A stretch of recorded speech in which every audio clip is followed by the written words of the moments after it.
지난 정부 때는 빌라도 많이 오르고 그렇죠. 다 연립 땄을 때 올랐죠, 사실. 다 올랐잖아요. 단독주택이 뭐 다 올랐죠. 재건축 시작해서 그런 일은 없을 것 같아요. 네. 그거를 한 20년째 해보신 분들은 노무현 정부 때 같을 것 같다는 저는 쉽게 말씀을 드리고 그 버블 세븐 나왔던 그럴 것 같고, 근데 지금 최근에 한 10년간 해보신 분은 그게 뭔지를 잘 모르셔서 그래서 과거 공부를 조금 해보셨으면 좋겠다 생각이 들어요. 이상우 인베이드 투자자문 대표 나오셨습니다. 부동산 시장의 변화를 정확하게 짚어서 부스트라다무스라는 별명을 얻기도 했습니다. 인사 좀 부탁드리겠습니다. 예, 안녕하세요. 강남구에서 조그맣게 인베이드 투자문을 하고 있는 이상우라고 합니다. 반갑습니다. 예, 이 애널리스트님께서는 이제 이상우 애널리스트의 부동산 라이프를 좀 만들고 계십니다. 네. 주로 어떤 내용을 담고 있나요, 이게? 사실 저는 성격이 좀 이렇게 좀 부끄러워하고 그래가지고요. 밖에 나와서 이렇게 말을 세게 하고 싶은데 말로는 못 하겠어서 글로 세게 하고 있습니다. 자, 아무래도 지금 제일 관심이 있는 게 현재의 시황인 것 같아요. 네. 그러니까 작년에 어쨌든 집값이 생각보다 굉장히 많이 폭락을 했고, 네. 최근에 와서 급매물 소진되면서 이제 뭐 이 가격들이 좀 오르고 있어요. 이걸 놓고 한쪽에서는 데드캡 바운스다라고 주장하시는 분도 있고, 이제 본격적 반등이라고 주장하시는 분도 있는데, 이 애널리스트님은 어떻게 보시나요? 후자입니다. 반등이 나왔다. 반등이 나왔다. 예. 왜냐하면 제 의견이 아니라 부동산원에서 한 2주 전부터 상승했다고 네. 숫자로 나오고 있어서 네. 그렇고요. 실제로 지금 실거래들은 아까 처음에 말씀하신 네. 것처럼 빠르게 나오고 있어서 네. 반등했다라고는 말씀드리고, 대신에 이제 여기서 한 발 더 나가는 뭐 V 반등이냐 여기까지는 약간 조심스럽게 말하고 있습니다. 그러면 어쨌든 반등을 했는데, 뭐 실거래가 보면 반등을 했는데 이게 앞으로의 결국 전망이 한쪽에서는 이게 폭락 전야 더 큰 폭락이 있을 거다라는 주장이 있고, 또 한편에서는 그냥 완만하게 지금 상황에서 완만한 조정을 거쳐서 상승할 것이다, 뭐 이런 거 있고, 그다음에 또 W자형이 있을 수도 있다, 이렇게 보는데 어느 쪽에 가깝게 보시나요, 이게? 지표는 좀 밋밋할 것 같고요. 네. 근데 지표가 하락보다는 상승일 가능성이 매우 높다라고 느껴지고 있고요. 근데 지표에 다 속을 것 같아요. 그래서 평균치가 조금 약간 옛날 지난 5년간은 사실 너무 가팔랐기 때문에 네. 그거보다 조금 덜 나오면 사람들이 이게 너무 약하다라고 느낄 수는 있지만, 지역별로는 사실 V반등에 가까운 곳도 매우 많을 것 같고, 지역별로. 네, 아닌 곳들도 되게 많을 것 같아서 이번 뭐 윤석열 정부 1년 지났지만 앞으로 남은 한 4년 동안은 지역 간의 차별화가 좀 너무 심하지 않을까, 그 걱정을 좀 많이 하고 있습니다. 포인트를 지역 간 차별화로 보시나요? 그러니까 반등이 한다고 해서 우리 워낙 지난 정부에서 뭐 서울, 경기도, 지방까지도 확 폭등을 했기 때문에 그런 추억이 강하다 보니까 사람들이 다시 또 그렇게 되는 거 아니냐라고 보는 시각이, 그러니까 전반적으로 다 그렇게는 안 보시는 건가요? 절대요. 네, 그렇게 안 봅니다. 그 지난 정부 5년이 정책의 방향성을 딱 처음에 듣는 순간 그럴 수도 있겠다였는데, 근데 그 정책이 계속 규제 일변도로 가다 보니까 비규제 마지막까지 가는 그런 쪽까지 다 끌어올리는 일을 2020년, 21년도까지 했잖아요. 네.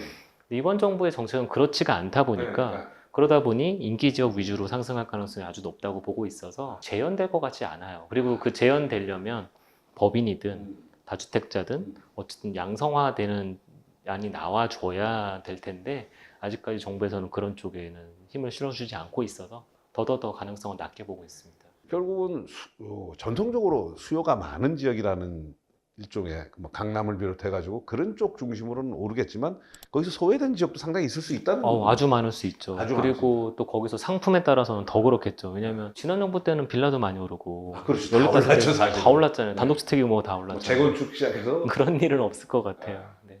어쨌든 차별화자. 엄청난 차별화. 근데 그거를 한 20년째 해보신 분들은 노무현 정부 때 같을 것 같다는 저는 쉽게 말씀을 드리고 그 버블 세븐 나왔던. 그럴 것 같고, 근데 지금 최근에 한 10년간 해보신 분은 그게 뭔지를 잘 모르셔서 그래서 과거 공부를 조금 해보셨으면 좋겠다 생각이 들어요. 그러니까 어쨌든 과거의 문재인 정부 때의 그 상승 팩터는 일단은 잊으시고 새로운 패턴이 발생할 수 있는 거기에 대비해라, 뭐 이런 말씀이 되시겠네요. 그거 빨리 탈출하셔야 될 것 같아요. 그 관점을 탈출 못하시면 요번에 또 이상한 결정하실 거고, 그럼 이번엔 진짜 세게 물릴 수도 있어요. 이게 지금 아까 소개해주셨지만 2017년 이후 부동산 시장의 변화를 정확하게 짚어서 부스트라다무스, 부동산 플러스 노스트라다무스를 얻을 정도로 그 당시 한참 적중을 잘 하셔서 뭐 상승률까지 적중을 하셨는데, 문제는 이제 작년에 뭐 어쨌든 사실은 다 맞출 수가 없는데, 작년에 어쨌든 상승론을 펼치셔가지고 이게 사실은 아까 얘기했지만 22% 실거래가 지수로.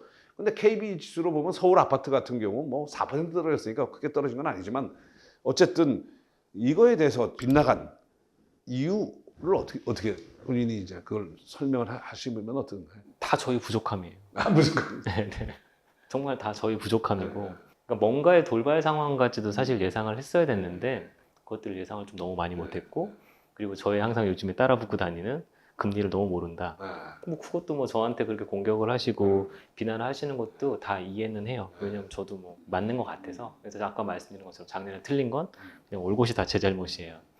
그래서 제가 작년 말에 이거저거 생각을 많이 해봤는데 작년에 매매가가 영향을 좀 세게 받았던 거에 사실 결정적인 요인은 금리다 뭐다 이런 것들 주변 환경 요인이 어디에서 발생을 했나를 생각을 해봤더니 전세가 급락에서 벌어지지 않았던가라는 생각이 들고 그게 결국 역전세라는 큰 문제를 발생을 했는데 제가 그래서 진짜 고민을 많이 해봤는데 역전세의 진짜 이유는 무엇일까를 봤더니 금리도 아니고 다른 것도 아니고 계약갱신 청구권 사용한 물량들이 과연 이게 2년짜리 계약이라는 생각을 안 하고 있던 임차인과 임대인들은 철석같이 2년 동안은 갈 거라고 믿었던 그런 상황에 돌발 상황을 만들어낸 게 시장에 너무 전셋값을 급격히 빼는 일들을 만들어내지 않았나.